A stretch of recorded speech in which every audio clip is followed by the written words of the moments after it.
Good afternoon, everyone. Thanks for being here. This is a really exciting day for all of us at Northeastern. Khoury College, in 4 decades of innovation and impact, is celebrating that impact around the global university system. And so what Beth and I are interested in trying to do here is talk a little bit about that integration that she just mentioned, the integration of Khoury's mission as a fundamental and essential part of Northeastern University, and the mission that Mike, our colleague, described just a moment ago about what we're working on here in Maine. So Beth coined this a little bit, not so much a Q&A, but an A&A kind of session. So we're going to do a little bit of joint interviewing, maybe? Yes. Can I start? Sure. Just building off what you just offered. Go for it. And are we supposed to refer to you as Dean Beth? Dean Beth, that is my nickname. Dean Beth is now the officially the coolest dean nickname within the Northeastern University system. I think it's the only dean name. Well, we've got other nicknames for you guys, but we don't. In any case, Dean Beth, welcome to Maine. Thanks for coming on the coldest day of the year. And celebrating just 1 year in after 23 years at a pretty cool university as well, at Georgia Tech. What's that year been like? It's been an amazing year. So I did join in January. So for those of you keeping track of my ability to withstand the weather, remember when that hurricane snowstorm came through last January? That was when I moved in. So just watch snow go sideways it has been an amazing experience. There were many things that I knew about Northeastern, but I hadn't really internalized the power of it. So, I knew we had great faculty. I knew we had impressive teaching faculty, but to really get to know our teaching faculty, and there's so many of them here, their dedication and their skill set around that exemplary educational experience was just amazing to learn and get to know them. I had heard about the co-op program and again knew about it, but to really realize the power of it and how our students, they just wheeled the co-op program. I'm going to go for this kind of job, and then I'm going to do this, and then I'm going to get another co-op. And they are so supremely confident and powerful when they graduate. So I'm talking to these graduates and silly questions like, oh, do you have a job? And they're like, Dean Beth. It's like, oh, I've got a job, I'm doing this, this was my last co-op, I'm moving out to California, this is going to be amazing, or I'm doing this, that was my first co-op, but I stuck with them and I've been working with them the whole time. They are raring to go, and what I'm used to is, the students that graduate, it's like, oh my goodness, how am I going to get a job? No, our students are like, got the job, we're ready to go, and this is what we're going to do in the world. So powerful.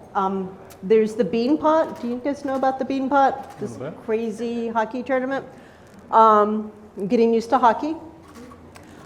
So the Northeastern students are there, and they're cheering, like a taunt.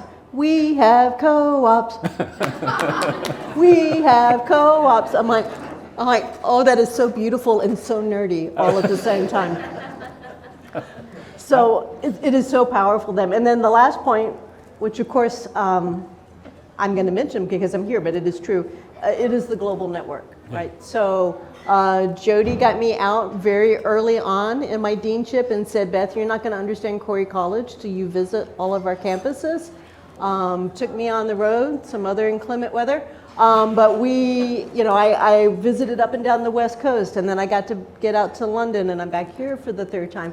It is amazing to see that Khoury College's vision and mission is not limited to Boston, but it is out in the world in so many ways, and that is so powerful and energizing.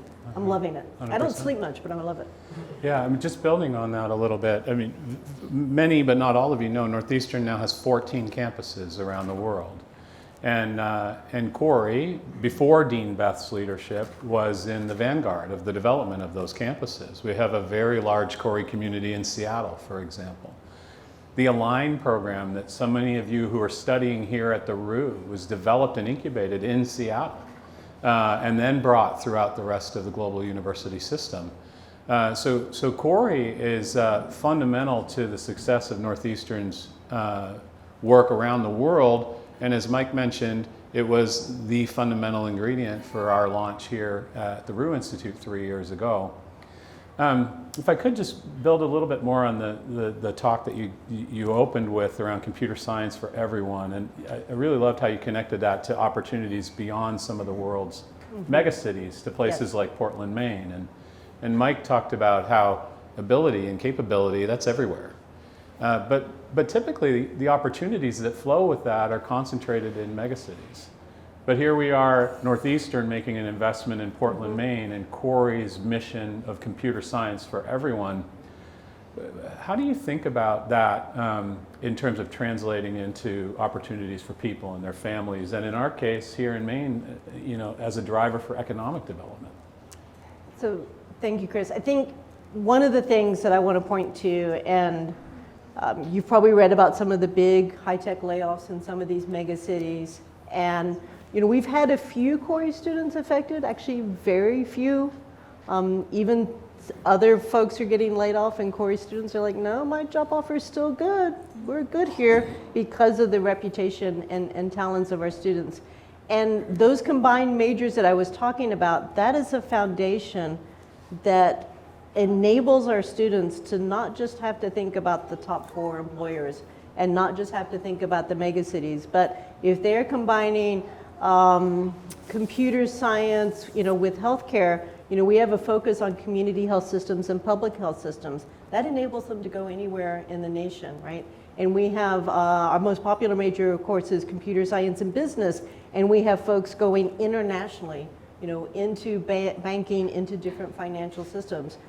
We have computer science and theater and design, right? They're going into, I'm trying to imagine all the states and cities that I know that they're in at this point in time, kind of joining production environments and media and studio environments throughout the US and beyond. So that foundation, by embracing a new vision around computer science education, allows our students to not think that, okay, well, to have a career, I have to go to Seattle or I have to go to San Francisco.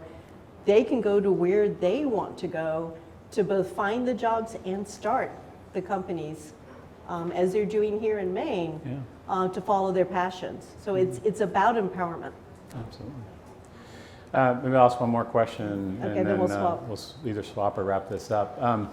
One of the things that I'm interested in is just your own expertise and research. You've really focused on the intersection of technology and humans, human health, human design, human impact. We're living in the sort of chat GPT era, and I think if you're doing any sort of public talk these days, you're required to reference it. So I did not ask Chat GPT to write my talk. I will try that. We haven't done that today, but we did get the mention. We checked it off. Surely someone with your expertise has faith in the human aspects of computer and data science and the way this is all going to play out. You want to share a little bit of a vision about how this may go and how important all of us humans will continue to be? I would love to. Allison is laughing because I shared with her my latest definition of Chat GPT, but you'll have to ask me at the bar later for that, because I don't think it's appropriate for a recording or a public venue.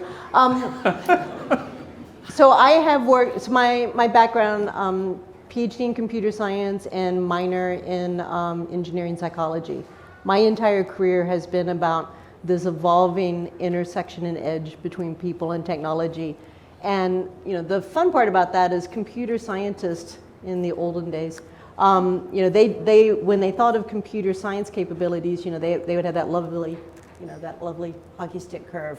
And when they thought about people, they was like, evolutionary speaking, people are like, boy, have we surprised them, right? People are constantly changing and constantly creating. Chat GPT, it's just another form of paint or a calculator, right? It just does stuff for us so that then we can take our amazing brain power and add on top of it, right? So the slide rule to the calculator, did the world fall apart? Nope. But we can do things that we couldn't do before because that's much easier. I am old enough that in my physics class we had to use a slide rule. Not a good thing. So I've always described that in the human technology equation, humans are always the hardest part. They're certainly the most creative part. And I already talked to you about empowerment, right? So when we look at creating foundational capabilities, it's new programming tools for new forms of creation. It's new health tools to help people chart, their wellness and their health goals. It is new capabilities so that we can be part of an interesting dialogue. I love our cybersecurity and privacy center that are continuing to audit and hold companies accountable for how computing technology is wielded in the world, right? We're empowering people to stand up to that and say, no, your advertising algorithms can't discriminate, right? That's against the law. We're going to hold you accountable. So when you focus on the people side and when you focus on empowering people about the things they fundamentally care about, right? Their health, their wellness, their core human values, the things that they want to create, then the world of opportunity of computer science just kind of blossoms in front of you. But just start with the people. It's interesting if you think about this sort of computer science as an enabling force for everything in our lives, and then bring it back to the Khoury mission of computer science for everyone. So thanks for sharing that perspective. I think it's relevant. Thank you. So I know we talked a little bit about the numbers, but just give me a feel of what transformation looks like, because we're looking to the Roux Institute as a blueprint for others, right? So, we've gone from 2 faculty to 7 plus 2 plus 3 plus this, right? And we've seen it in the numbers of the students, but what does it look like in terms of the companies and in terms of the employers? Sure. Yeah, thanks. Mike did a really wonderful job about describing what we're all focused on here in Maine at the Roux Institute. And as Beth alluded to, among the things we get to do for the university is to be a place to innovate and experiment in ways that can translate to other opportunities throughout Northeastern's global university system. Much like Khoury was an innovator in Seattle, developing an Align program that is now, I think, probably one of the largest and most impactful programs throughout all of Northeastern, we're experimenting with new venture creation programs here. We're experimenting with different types of faculty arrangements. Alan Jameson will be with us in just a moment. Alan and colleagues here, not just in Khoury, but across all the colleges that operate at the Roux Institute, are experimenting with new ways to collaborate. And when you have a chance to meet some of the students who are going to share their work in a moment, you're going to find that we're experimenting with models to go beyond co-op and bring projects into the classroom in partnership with industry. We launched at the Roux Institute 3 years ago with 10 founding industry partners. Today we work with 140 industry, community, and academic partners here in Maine. And by work with, I mean we integrate the problems they're trying to solve within the opportunities that are available for and with our students here, which can only benefit them, which can only really accelerate the research and the innovation work that happens here. When we incubate a startup company on this campus, they quite literally sit side by side with some of the most talented students in the world who chose to study here. And they have an opportunity to work on projects together, hire them as co-ops, potentially hire them long-term, and we hope motivate all of you who are Khoury learners studying here to stay in Maine long-term. I had some data produced for our talk today. If I could, I'll just share it because it's really fascinating. Maine is not Seattle, it's not Boston, it's not Los Angeles, it's not Austin, it's Maine. And we live in Maine for a reason. We love it here. We're really happy about it. Pardon? Yeah, somebody's got to work on your travel. Because if you were to come here, say, from July through October, you might never leave. And even on a day with sort of sea smoke coming off the water, there's some really beautiful aspects of this place, and more importantly, the people of Maine are here for a reason, and it's the reason that people are everywhere, but we like to talk about it, and that's family and career and progression and the opportunity to have what we want out of life, and drive meaning and impact through organizations like Northeastern and the Roux Institute and Khoury, and the team and the faculty here get to do that every day. But maybe I'll wrap my piece of this up with just sharing some data, because none of this matters if it isn't yielding impact.